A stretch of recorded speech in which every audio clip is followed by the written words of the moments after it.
नमस्कार मित्रांनो, हे गणित दिसायला खूप अवघड आहे, पण आपण एकदम ऑप्शनच्या पद्धतीने एकदम सोप्या पद्धतीने बघूया.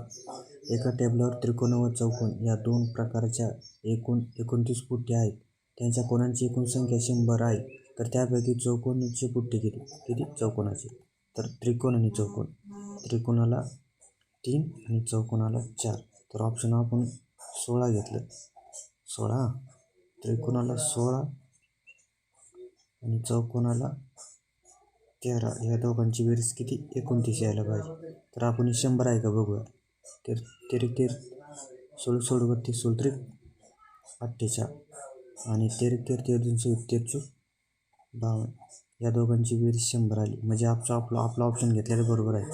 म्हणजे आपलं उत्तर चौकोनाचे किती आहे, चौकोनाचे किती आहे, चौकोनाचे 13. हे आपलं उत्तर 3.